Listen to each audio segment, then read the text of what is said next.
Certainly farming एक offline activity है, एक फिजिकल एक्टिविटी है जो आपको ज़मीन पे जाके करनी पड़ती है। तो जब ऑनलाइन मॉड्यूल कोई किसी भी ऐसी एक्टिविटी का देता है तो एक शंका होती है कि यार ये ऑनलाइन कैसे कोई कर सकता है, ये तो ऑफलाइन ही पूरा हो सकता है। तो वहाँ पे जाके फिजिकली वहाँ पे सिखाया कोई तो समझ में भी आता है, लेकिन ऑनलाइन कैसे होगा? तो ये एक प्रश्न काफ़ी सारे लोगों के मन में रहता है, जो मेरे भी मन में था स्टार्टिंग में। बट देन जब ये ट्रेनिंग प्रोग्राम जिस तरीके से बनाया है, ये पूरा module step by step formation में, वो ऐसा ही लगता है कि हम actually on the ground physically ये पूरा का पूरा इसको सीख रहे हैं। और बिल्कुल ऐसा ही लगता है कि भाई ऑन दो आप जो है वो ऑनलाइन वीडियो के तौर के तरीके से हमको सिखा रहे हैं, बट ऐसा लगता है कि आप हमारे बिल्कुल बगल में ही खड़े हैं और एक फिजिकल ट्रेनिंग प्रोग्राम की तरह ही पूरा नजर आता है, क्योंकि उसमें इतने सारे माइन्यूट डिटेल्स हैं कि आपको लगेगा ही नहीं कि ये ऑनलाइन प्रोग्राम, ये एक्चुअली में एक तरीके से ऑफलाइन प्रोग्राम जैसा लगता है और एकदम जिसको धरातल पे उतर के जिसको डिज़ाइन किया गया है। मेरे जैसे न्यूबी के लिए तो मतलब एक वरदान की तरह है कि आपने एकदम जीरो से स्टार्ट करा है कि भाई ये आपने मान के चला कि इस बंदे को कुछ भी नहीं आता। भले मेरे को शायद जो दूसरे स्टूडेंट्स होंगे वो मेरे जैसे नहीं होंगे, उनको कुछ ना कुछ आता होगा या उनका फार्मिंग बैकग्राउंड रहा होगा, बट वो वीडियोज इस तरीके से डिज़ाइन किए गए हैं कि चाहे आप एक्सपीरियंस बंदे हो या आप न्यूबी बंदे हो, आपको दोनों ही तरीके से वो फ़ायदा ही देने वाला। और एकदम स्टार्टिंग से एकदम जीरो लेवल से स्टार्ट करके आगे किस तरीके से आपको बढ़ते चले जाना है अपनी फार्मिंग जर्नी में, वो एकदम क्लियरली आपने स्टेप बाय स्टेप फॉलो करके उसमें बताया है। दूसरी चीज़ है उसके अंदर आप जैसे अपने वीडियोस में बताते हो कि आपका जो पूरा एक्सपीरियंस रहा है, आप इतने सालों से काम कर रहे हैं, तो वो पूरा का पूरा निचोड़ दिया है। तो उसमें एक्सपीरियंस का हमको पता है कि हर जगह एक्सपीरियंस तो बहुत ही काम आता है। तो वो एक्सपीरियंस की वजह से जो माइन्यूट डिटेल्स हैं, जो शायद आपसे गलतियां हुई हैं या आपने देखी है कि कहीं और दूसरे किसान गलती कर रहे हैं, तो उसके बारे में अपने उस वीडियो में हर एक स्टेप में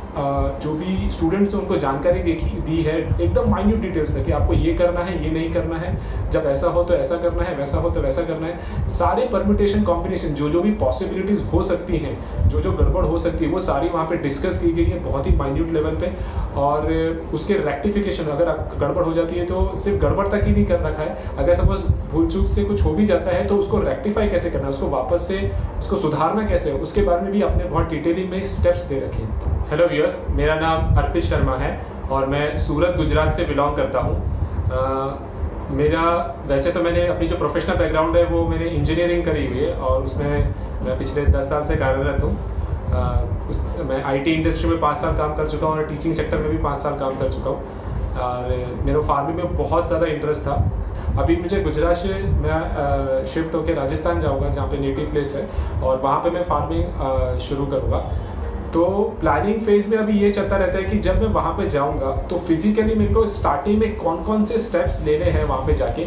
उसका पूरा एक स्टेप बाय स्टेप प्लान में सोचता रहता हूँ। पहले तो कैसा था कि आइडिएशन फेज में था कि ये करूँगा, वो करूँगा, ऐसा करूँगा, वो पूरा रैंडम थॉट था। तो उस रैंडम थॉट को ट्रेनिंग प्रोग्राम ने एक अलाइनमेंट दिया है कि भाई ऐसे कुछ भी रैंडमली नहीं करना है, आपको स्टेप बाय स्टेप किस तरीके से जाना है, इसके बाद ये करना है, फिर ये हो जाएगा, जो उससे इंटर रिलेटेड चीज़ें नेक्स्ट स्टेप होगी वो करेंगे, फिर उसके बाद जो ये हो जाएगा सेकंड स्टेप हो जाएगा, तो उससे इंटर रिलेटेड जो है वो फिर हम थर्ड स्टेप करेंगे। तो वो एक प्रोसेस ओरिएंटेड हो गया मेरा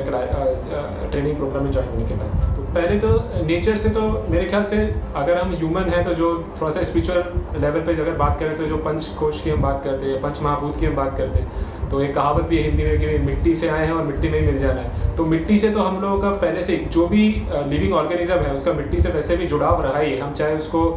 उसके बारे में अवेयर हो या ना हो। तो एक मेरे बचपन से जुड़ाव तो था ही, लेकिन मैंने कभी भी प्रोफेशनली उसको ऐसा सोचा नहीं था कि मैं कभी करूँगा। बट जब मैं जॉब कर रहा था आईटी इंडस्ट्री में तो खाने के बारे में और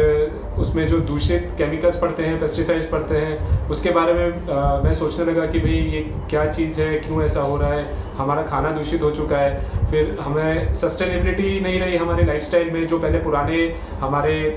दादा या ग्रेट ग्रैंडफादर या उनसे भी पुराने जो लोग थे वो बहुत सस्टेनेबल लाइफ जीते थे, प्रकृति के साथ रहते थे और वहाँ पे भी उस टाइम पे फार्मिंग या पेस्टिसाइड्स वगैरह का कुछ भी यूज़ ऐसा कुछ होता नहीं था। बट हमारी जनरेशन में ऐसा बहुत सारी चीज़ें उलट गई हैं, तो उसके बारे में मैं काफ़ी सोचता रहता था कि कैसे इसको हम पलट सकते हैं। तो वहाँ से धीरे धीरे रिसर्च करते हुए मेरे को पता चला कि मेरी एक नेचुरल एफिनिटी फार्मिंग की तरफ बढ़ रही है, उसके तरफ एक झुकाव आ रहा है और फिर बाद में मैंने उसके बारे में थोड़ा रिसर्च करना शुरू करा, उसके बारे में पढ़ना शुरू करा कि कैसे क्या चीज़ होती है, क्या नहीं होती। और जैसे जैसे मैं उसमें रिसर्च करता चला गया, मेरा जुड़ाव और गहरा होता चला गया। और फिर बाद में मैंने डिसाइड करा कि मैं अपने IT बैकग्राउंड को चेंज करके, अपने इंजीनियरिंग बैकग्राउंड से चेंज करके मैं फुली एक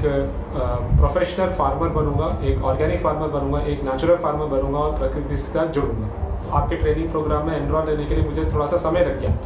तो वो समय क्यों लगा? एक प्रोक्रास्टिनेशन की हैबिट बन जाती है। तो वो एक प्रोक्रास्टिनेशन की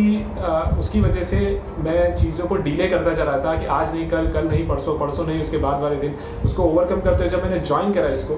तो ज्वाइन करने के बाद जैसे ही मैंने आपके मॉड्यूल्स देखे, वो वीडियोस देखे, तो वो देख के ही, पहला वीडियो देख के मेरे को समझ में आ गया कि नहीं, ये तो बहुत ही मतलब एक जिसको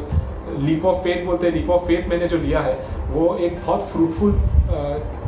वे की तरफ जा रहा है। और बहुत डिटेल ही में, मतलब इतना डिटेल तो मैंने भी एक्सपेक्ट नहीं करा था कि इतने डिटेल में आप समझाएंगे कि किस तरीके से कैसे फार्मिंग करनी है, क्या चीज़ करनी है स्टार्टिंग से लेके। तो वो एक पॉइंट था कि बहुत डिटेल्ड अप्रोच था आपका। उन डिटेल्स में भी बहुत सारी ऐसी चीज़ें हैं जो बाकी यूट्यूबर्स या बाकी ट्रेनर्स या मेरे नॉलेज में, मेरे पढ़ने में, मेरे देखने में कहीं भी नहीं आई, जो आपने हमको बताई थी कि हम किस तरीके से उन डिटेल्स का यूज़ करके अपनी जो फार्मिंग जर्नी है उसको आगे बढ़ा सकते हो और कितने अच्छे से हम उस पर काम कर सकते हैं। तो ये तो एक मेरे लिए मुख्य कारण थे कि एक हैप्पी सरप्राइज हो कि बहुत डिटेल में जाके ये चीज़ बताया गया। और तीसरा इंपॉर्टेंट ये चीज़ था कि आपने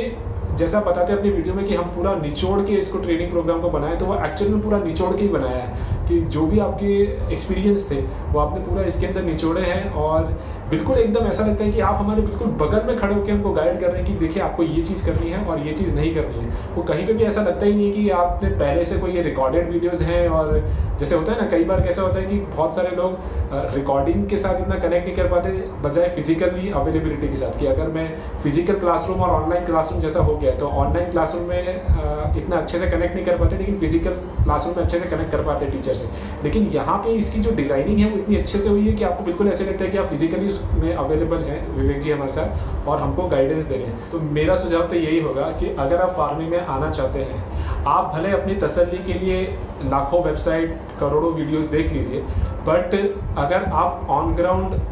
प्रैक्टिकल इम्प्लीमेंटेबल स्टेप्स के साथ जो एक्शनेबल हो, अगर आप उस तरीके से कोई फार्मिंग सेक्टर में उतरना चाहते हैं तो आप इस प्रोग्राम में ज़रूर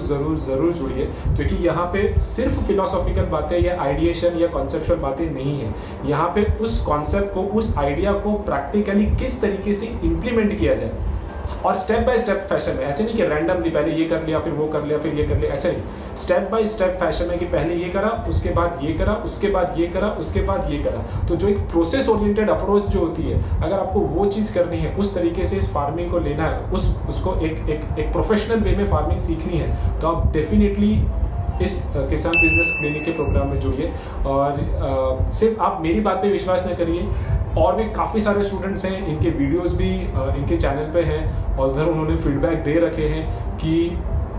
किस तरीके से इनका ट्रेनिंग प्रोग्राम उनको हेल्प करा है। और मैं स्वयं इसका एक सत्यापित करता हुआ प्रतिनिधि हूँ कि मैं आपको ये बोल सकता हूँ, मुझे फार्मिंग के बारे में ज़ीरो नॉलेज थी। फार्मिंग सेक्टर से मैं बिलोंग नहीं करता था, लेकिन इनका ट्रेनिंग प्रोग्राम अटेंड करके मेरे को काफ़ी सारी चीज़ें पता चली हैं और बहुत डिटेल में पता चली हैं। तो पहली चीज़, अगर आप एक प्रोफेशनल वे में फार्मिंग सेक्टर को लेना चाहते हैं और उसको उस तरीके से इम्प्लीमेंटेबल स्टेप्स कैरी फॉरवर्ड करना चाहते हैं, उसको सीखना चाहते हैं, तो आप इनसे जुड़िए। दूसरी चीज़, आप रेगुलरिटी ऑफ सप्लाई लेना चाहते हैं कि भाई रेगुलरली आप किस तरीके से प्रोड्यूस करें सो दैट आप अपने प्रोडक्ट को कस्टमर को पहुंचा सके डायरेक्टली,